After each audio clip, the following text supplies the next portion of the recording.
अच्छा ठीक है, देखो भाई हमारा टारगेट क्या है भाई, हमारा टारगेट है कि यहाँ पे जो चार्ज पार्टिकल v वेलोसिटी में xy प्लेन में भाग रहा है। ठीक है, मैं यहाँ पे डिफाइन भी कर रहा हूँ भाई। ये तरह क्या है, ये तरह है xy प्लेन, ये क्या है xy प्लेन। ये जो चार्ज पार्टिकल है v वेलोसिटी में xy प्लेन में भाग रहा है। मैग्नेटिक फील्ड हमारा y डायरेक्शन में है और magnetic field v velocity vector मतलब चार्ज जिस वेलोसिटी में भाग रहा है उसके बीच में जो एंगल है कितना है, थीटा है। हमारा टारगेट क्या है, हम उसके ऊपर जो मैग्नेटिक फोर्स लगेगा, ऑब्वियसली ये मूवमेंट कर रहा है मैग्नेटिक फील्ड में, उसके ऊपर फोर्स लगेगा तो कितना फोर्स लगेगा उसको कैलकुलेट करना है। मैं तो तुम्हें यहाँ पे बात बोला कि ये जो चार्ज पार्टिकल क्या एक्स वाई एक्सिस के तो मूव कर रहा है, ये सब नहीं मूव कर रहा है। क्या ये चार्ज पार्टिकल एक्स एक्सिस के मूव कर रहा है, नहीं कर रहा है। चार्ज किधर भाग रहा है भाई, वाई एक्सिस में, एक्स वाई प्लेन में भाग रहा है। ना तो चार्ज y में भाग रहा है, ना तो चार्ज x में भाग रहा है, ना तो चार्ज z में भाग रहा है। चार्ज भाग रहा है x एंड y प्लेन में v वेलोसिटी के साथ। समझ में आ रहा है? देख चार्ज कुछ टाइम के बाद यहाँ होगा तो देख जब यहाँ आ जाएगा उसका x कोऑर्डिनेट भी चेंज हुआ है, y कोऑर्डिनेट भी चेंज हो रहा है।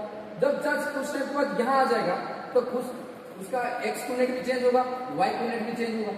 जब चार्ज कुछ टाइम के बाद यहाँ आ जाएगा उसका x कोऑर्डिनेट भी चेंज होगा, उसका y कोऑर्डिनेट भी चेंज होगा। इसका मतलब सर चार्ज तो यहाँ पे y एक्सिस में नहीं चल रहा है, x में तो नहीं चल रहा है, चार्ज चल रहा है xy प्लेन में, लेकिन उसके दोनों कोऑर्डिनेट क्यों चेंज हो रहा है? इसका मतलब उसका वेलोसिटी का कुछ हिस्सा x एक्सिस में एक्ट कर रहा होगा, इसके कारण उसका कोऑर्डिनेट चेंज हो रहा है। समझ पा रहे कि नहीं? अबे देख ये जो चार्ज पार्टिकल किधर भाग रहा है, xy प्लेन में भाग रहा है। तू खुद अभी सा बोल, सत्य तू बोल, क्या चार्ज पार्टिकल y एक्सिस के नाम भाग रहा है? नहीं। क्या x एक्सिस के नाम भाग रहा है? नहीं। चार्ज किधर भाग रहा है, xy प्लेन में। चार्ज कुछ टाइम के बाद मान ली यहाँ पहुंच गया तो देख क्या उसका x कोऑर्डिनेट चेंज नहीं हुआ है, उसका y कोऑर्डिनेट चेंज नहीं हुआ है, चेंज हुआ है भाई। कुछ टाइम के बाद चार्ज यहाँ आ जाएगा, क्या उसका x कोऑर्डिनेट चेंज नहीं हुआ है, y कोऑर्डिनेट चेंज नहीं हुआ है। तो भाई अगर चार्ज दोनों एक्सिस में किधर भी नहीं भाग रहा है, xy प्लेन में भाग रहा है, तो उसका कोऑर्डिनेट क्यों चेंज हो रहा है? इसका मतलब चार्ज कौन सा मोशन कर रहा है, 2D मोशन कर रहा है। चार्ज कौन सा मोशन कर रहा है, 2D मोशन, 2 डायमेंशनल मोशन। भाई देख उसका x coordinate y coordinate change हो रहा है। समझ में आ रहा है भाई? देख ये तरह x एक्सिस है, ये तरह y एक्सिस है, एक चीटी इधर इधर इधर इधर ऐसे चल रहा है। क्या चीटी x में चल रहा है, क्या चीटी y में चल रहा है? चीटी xy प्लेन में चल रहा है। देख चीटी जब यहाँ होगा x कोऑर्डिनेट y कोऑर्डिनेट कुछ होगा, चीटी जब यहाँ पहुंच जाएगा उसका x कोऑर्डिनेट y कोऑर्डिनेट कुछ होगा, जब चीटी यहाँ पहुंच जाएगा उसका x कोऑर्डिनेट y कोऑर्डिनेट कुछ होगा। तो इसका मतलब चीटी कौन सा मोशन कर रहा है, 2D मोशन। क्यों? क्योंकि उसका 2 डायमेंशन चेंज हो रहा है, उसका x कोऑर्डिनेट भी चेंज हो रहा है, y कोऑर्डिनेट भी चेंज हो रहा है।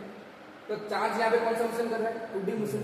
इसका मतलब वेलोसिटी तो मैंने xy प्लेन में दिया, लेकिन मोशन हो रहा है x में भी y में। इसका मतलब वेलोसिटी का कुछ हिस्सा x में भी लग रहा होगा, y में भी लग रहा होगा। तो कैसे पता करेंगे कि कौन सा हिस्सा x में लग रहा है, y में लग रहा है? इसके लिए हम क्या करना पड़ेगा, वेलोसिटी को कंपोनेंट में तोड़ना पड़ेगा। क्या करना पड़ेगा, वेलोसिटी को कंपोनेंट में तोड़ना पड़ेगा। क्या समझ में आ रहा है बेटा? क्या समझ में आ रहा है बेटा? देख भाई मैं तेरे को टेंशन लेने की जरूरत नहीं भाई, ये इजी चीज है। एक सेकंड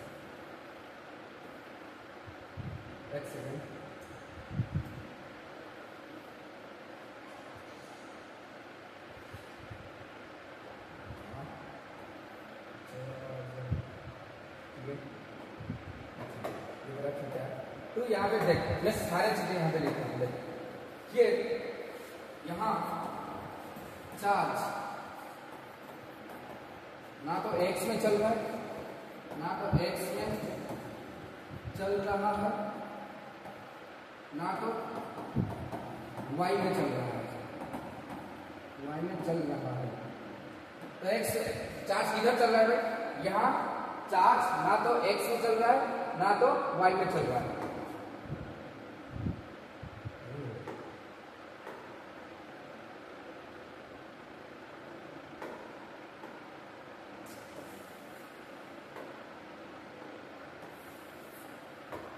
यहाँ चार्ज ना तो x में चल रहा है ना तो y में चल रहा है। चार्ज किधर चल रहा है, चार्ज xy प्लेन में चल रहा है, चार्ज xy प्लेन में चल रहा है, चल रहा है। इसका मतलब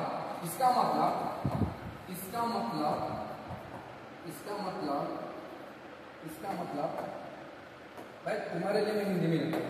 इसका मतलब चार्ज कौन सा मोशन कर रहा है, चार्ज 2D मोशन कर रहा है, 2D मोशन कर रहा है। चार्ज कौन सा मोशन कर रहा है, 2D मोशन कर रहा है। तो टोटी मोशन को डील करने के लिए टोटी मोशन को डील करने के लिए हमें चार्ज का वेलोसिटी को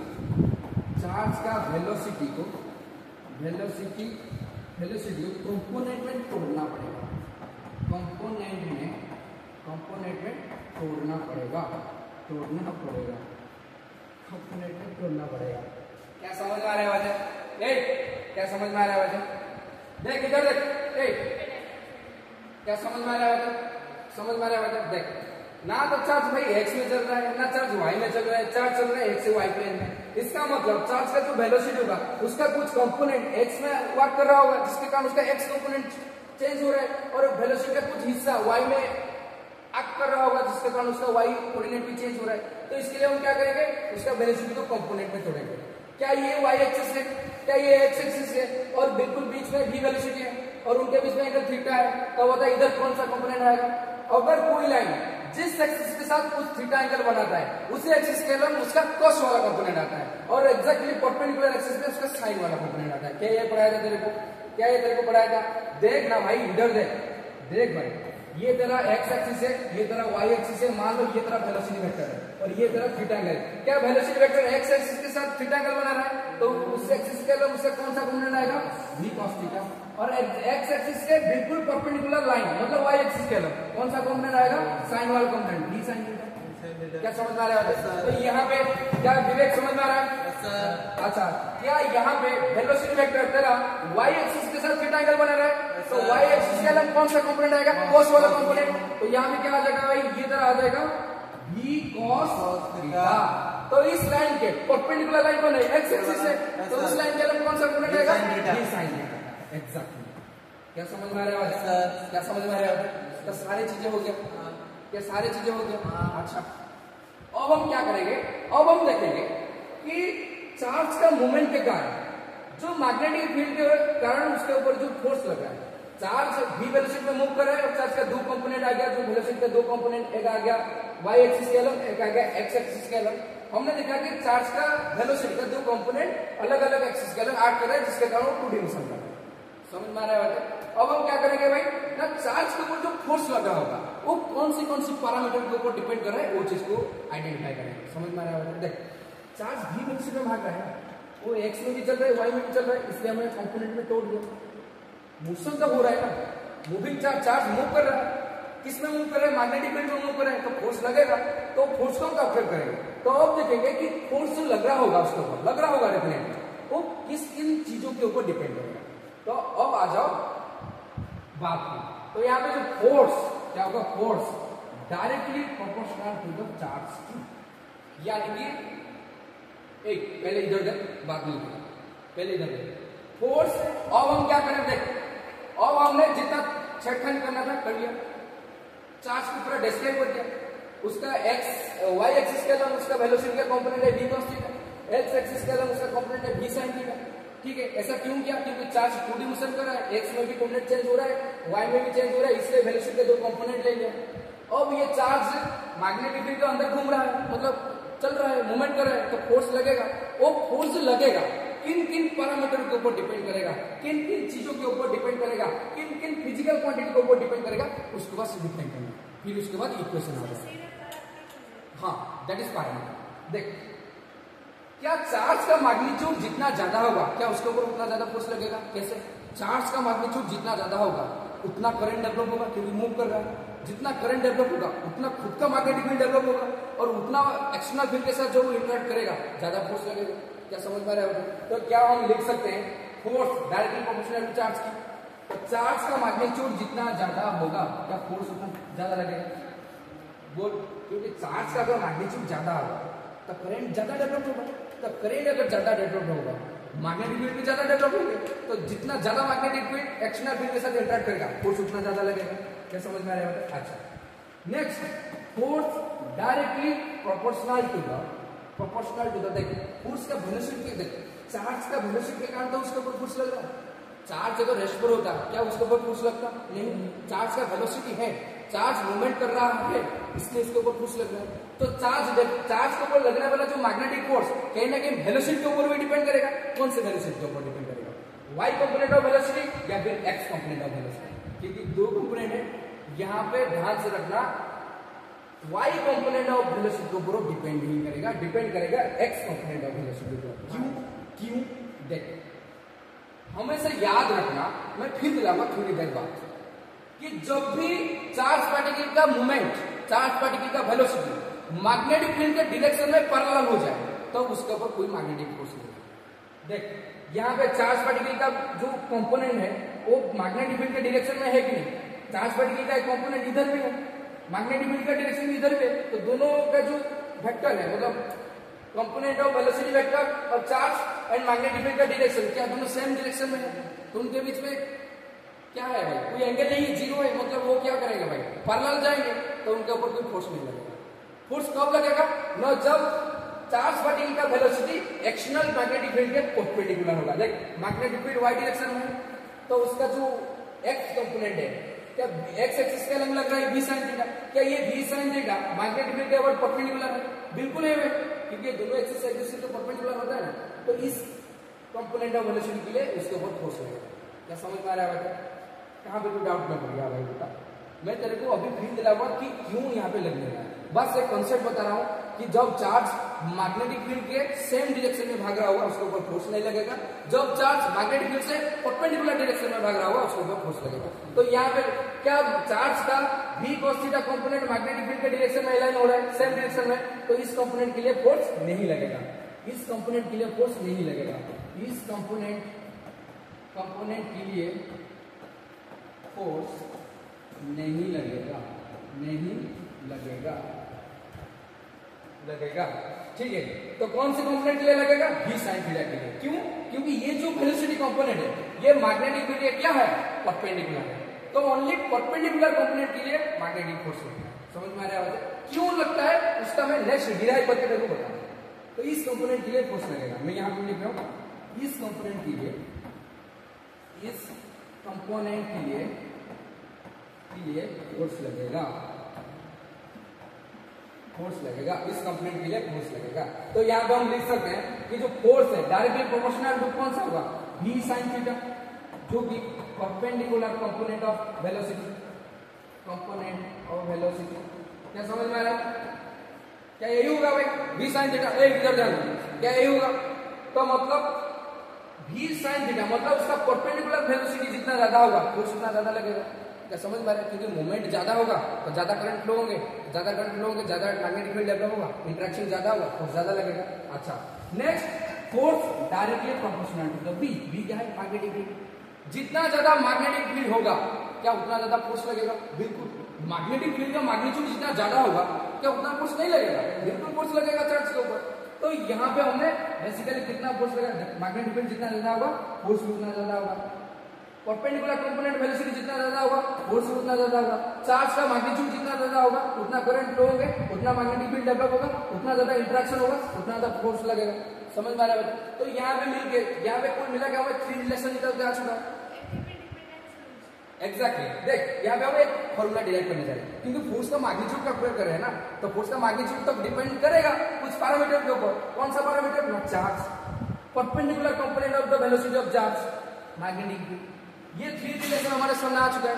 जब ये 3 रिलेशन को मिला के हम एक रिलेशन लिखे, क्या हम लिख सकते हैं? F directly proportional to Q v sin थीटा, क्या ये लिख सकते हैं? अच्छा, यहाँ पे प्रोपोर्शनल साइन को अगर मैं हटा दूं तो एक कांस्टेंट से मल्टीप्लाई करना पड़ेगा, तो मैंने कर लिया K, तो ये हो जाए Q v sin थीटा। तो K का वैल्यू ज्यादातर 1 माना जाता है। क्यों माना जाता है? देख, इलेक्ट्रोस्टैटिक में मैं तेरे को एक बात बताता हूं, परमिटिविटी। ठीक है, दो चार्ज के बीच में इलेक्ट्रोस्टैटिक फोर्स लगता है, कितना ज्यादा कौन लगेगा ये डिपेंड करेगा मीडियम का परमिटिविटी। तो यहाँ पे मैग्नेटिक फील्ड लग रहा है, उनके बीच में कुछ स्पेस होगा ना, कुछ परमिटिविटी होगा, है कि नहीं? जरूरी नहीं कि मैग्नेटिक फील्ड को तुम कहीं पे लेकर रख ले सारे जगह मैग्नेटिक फील्ड इंटरेक्ट कर लेगा, नहीं, कुछ मीडियम का परमिटिविटी होगा, और परमिटिविटी होता है, और उसको हमने 1 मान लिया, मतलब परमिटिविटी नेगेटिव है, को A1 मान लिया।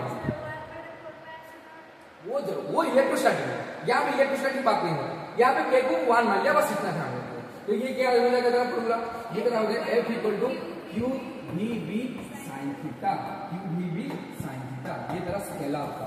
ये क्या फॉर्म है तेरा, इट इज, मैं लिख देता हूं, it is the scalar form of magnetic force, it is the scalar form of what, it is the scalar form of, it is the scalar form of magnetic force, it is the scalar form of magnetic force. अच्छा, अगर scalar form है तो क्या यहाँ पे इसका vector form आ जाएगा, तो क्या उसको हम वेक्टर फॉर्म में लिख सकते हैं, F vector is equal to, देख क्यू चार्ज एक स्केलर होता है, वेलोसिटी एंड मैग्नेटिक फील्ड ये तो दोनों वेक्टर होते हैं, तो क्या उसको लिख सकता हूँ v क्रॉस b, जिसको क्रॉस प्रोडक्ट आ जा रहा होगा, क्या दोनों, मान लीजिए वेक्टर ए है, ये वेक्टर बी है, दोनों वेक्टर को जब मैं क्रॉस प्रोडक्ट कराता हूँ मैग्नीट्यूड कितना आएगा, ए बी साइन थीटा, क्या यही आता है। अगर मान लीजिए ये वेक्टर ए है, ये वेक्टर बी है, इनका डॉट प्रोडक्ट कराता हूँ, क्या यही आता है, ए बी कॉस थीटा, क्या यही आता है। डॉट प्रोडक्ट करने से कॉस थीटा आता है, क्रॉस प्रोडक्ट करने से साइन थीटा आता है। तो यहाँ पे पहले से साइन थीटा है, भी बी साइन थीटा, तो मैं लिख सकता हूँ v क्रॉस b, क्या लिख सकता हूँ, नहीं लिख सकता। तो ये क्या हो जाएगा, ये q equal to v cross b, क्या लिख सकते हो, नहीं लिख सकते हो, ये वेक्टर का कॉन्सेप्ट है भाई। अच्छा, ये तरह हो गया, ठीक है, इसको लिख देते हैं, this is vector form of the magnetic force. देख, this is vector form, this is vector form, vector form of the, मैं अल्टीमेट फील्ड दिलाने वाला हूं। क्यों, अभी अभी बताया था कि चार्ज का दो कंपोनेंट आया था वेलोसिटी का, और मैंने बताया कि जो वेलोसिटी कंपोनेंट मैग्नेटिक फील्ड के डायरेक्शन में अलाइन हो, पैरेलल हो, उसके कारण कोई फोर्स नहीं लगेगा। ओनली फोर्स तभी लगेगा जब चार्ज का वेलोसिटी मैग्नेटिक फील्ड के अबाउट परपेंडिकुलर होगा, ठीक है। अब मैं तेरे को मिलना कर देख, अच्छा हमारा मैग्नेटिक फोर्स कितना आ गया, F equal to q v cross B, क्या यही आया वेक्टर फॉर्म में, क्या उसको मैं लिख सकता हूँ यहाँ पे F equal to q v B sine theta in magnitude के फॉर्म पर, ठीक है। और मैं केस 1 लिखा दे, केस 1, उससे पहले यहाँ पे मैं कुछ पैरामीटर जो यहाँ पे डिफाइन किया लिख देता हूँ। क्यू क्या है, चार्ज, v क्या है, velocity of charge, velocity of charge, b क्या है, मैग्नेटिक फील्ड, मैग्नेटिक फील्ड। अच्छा, थीटा क्या है, थीटा क्या है, थीटा क्या है, angle between two, yes, v vector and v vector, magnetic field and velocity of charge. क्या ये सारे समझ में आएगा। अच्छा, case 1, if theta equal to 0, theta 0 degree कब होगा, जब चार्ज पार्टिकल का वेलोसिटी वेक्टर मैग्नेटिक फील्ड के डायरेक्शन में पैरेलल होगा, ठीक है। मैं लिख देता हूं, if v vector parallel to the magnetic field, v vector लिख देता हूं, v वेक्टर लिख देता हूं, ठीक है। v वेक्टर, देख दोनों थीटा 0 तो भी होगा ना, देख यहाँ पे तू फील कर, यहाँ पे क्या समझ में आ रहा है कि नहीं, इमेज आ रहा है कि नहीं तेरा की आंखों के सामने। देख यहाँ पे वेलोसिटी वेक्टर का एक कंपोनेंट इधर आ रहा था y एक्सिस के अलग, और y एक्सिस के अलग हमारा मैग्नेटिक फील्ड डायरेक्ट कर रहा है, तो क्या वेलोसिटी का v cos theta component magnetic field के डायरेक्शन में अलाइन हो रहे हैं, पैरेलल है, तो उनके बीच में एंगल क्या होगा, थीटा 0 होगा, तो 0 होगा। तो देख यहाँ पे अब तेरे को मैं फील्ड दिलाता हूं, देख 0 होगा, देख यहाँ पे क्या हो जाएगा भाई, अगर थीटा 0, इसका मतलब velocity vector magnetic field vector क्या हो रहा है, पैरेलल हो रहा है, तो मैं लिख सकता हूं ना, फोर्स कितना लगेगा, देख q v B sine theta, q v B sine theta कितना है, 0 डिग्री, तो 0 डिग्री साइन 0 कितना होता है, साइन 0 होता है, तो 0 क्या फोर्स लग रहा है, 0 क्या फोर्स लग रहा है, 0। इसलिए देखो वहां पे बताया था कि जब भी चार्ज का वेलोसिटी वेक्टर मैग्नेटिक फील्ड के साथ पैरेलल हो रहा है, अलाइन हो रहा है, तो उसके कारण कोई मैग्नेटिक फोर्स नहीं लगेगा। देख तेरे सामने फोर्स 0 है, क्या फील आया, क्या फील आया तेरे को। अच्छा, अब क्या करेंगे भाई, अब बताएगा कि फोर्स तभी लगेगा जब चार्ज पार्टिकल का वेलोसिटी मैग्नेटिक फील्ड के अबाउट परपेंडिकुलरली मूव करेगा, मतलब मैग्नेटिक फील्ड के डायरेक्शन का परपेंडिकुलर डायरेक्शन में अगर चार्ज पार्टिकल भी वेलोसिटी में मूव करेगा, तब जाकर उसके ऊपर मैग्नेटिक फोर्स लगेगा, मैक्सिमम मैग्नेटिक फोर्स लगता है। दिखते हैं भाई, केस 2 क्या करेंगे, if theta equal to 90 degree, इसका मतलब क्या है, v vector perpendicular to the, मैं लिखता हूं if v vector parallel to v vector, if यहां पे लिखता हूं if v vector perpendicular to the v vector, क्या यही होता है, थीटा 90 डिग्री कब होगा भाई, v sin थीटा याद कर, उसका एक कंपोनेंट मैग्नेटिक फील्ड के परपेंडिकुलर नहीं था क्या, जिसके कारण उसके ऊपर फोर्स लग रहा था। अब ये वाला कंपोनेंट देख, ये वाला कंपोनेंट, ये तो पैरेलल कंपोनेंट था जिसके कारण कोई फोर्स नहीं लग रहा था, इसलिए लिख रहा हूं इस कंपोनेंट के लिए फोर्स नहीं लगेगा। तो यहाँ पे देख, इसका परपेंडिकुलर कंपोनेंट यही था, मैग्नेटिक फील्ड इस डायरेक्शन में जा रहा है, वाई डायरेक्शन में, वेलोसिटी किधर है, एक्स में, क्या दोनों के बीच में एंगल 90 डिग्री है, परपेंडिकुलर है, तो उसके कारण फोर्स लगेगा, इसलिए लिखा था इस कंपोनेंट के लिए फोर्स लगेगा। तो यहाँ पे देख, थीटा अगर 90 डिग्री है, थीटा अगर 90 डिग्री है, देख इधर देख, थीटा अगर 90 डिग्री है, थीटा अगर 90 डिग्री है, तो फोर्स कितना हो जाएगा, देख q v sine theta, theta की जगह कितना पुट करूंगा भाई, क्यू वी साइन 90, साइन 90 कितना आता है 1, तो कितना हो गया एफ मार्क्स, मैक्सिमम फोर्स लगता है क्यू वी। देख फोर्स क्या यहाँ पे जीरो हो रहा है, क्या यहाँ पे फोर्स जीरो हो रहा है, नहीं हो रहा है, मैक्सिमम फोर्स लग रहा है। तो यहाँ पे क्या कंक्लूजन मिला कि जब चार्ज पार्टिकल का वेलोसिटी मैग्नेटिक फील्ड के डायरेक्शन में पैरेलल हो, कोई फोर्स नहीं लगता है, क्योंकि थीटा जीरो तो फोर्स भी जीरो। अगर मैग्नेटिक फील्ड के डायरेक्शन के परपेंडिकुलर डायरेक्शन में चार्ज भाग रहा हो, चार्ज का वेलोसिटी वेक्टर हो, तो उनके ऊपर मैक्सिमम मैग्नेटिक फोर्स लगता है, क्योंकि थीटा अगर 90 डिग्री होगा, एफ मार्क्स कितना होगा, क्या समझ में आया होगा। This is the magnitude of the force experienced by the charge particle when it move in a external magnetic field.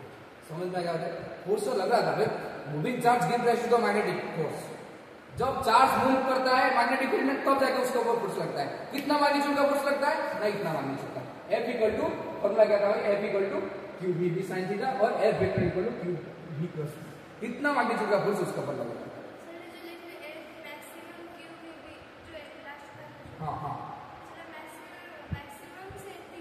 एक इतना चार्ज का वैल्यू पुट कर ले, वेलोसिटी जो भी होगा और मैग्नेटिक फील्ड का स्ट्रेंथ होगा, पुट कर ले, आ जाएगा। समझ में आएगा बात, स्टॉप कर।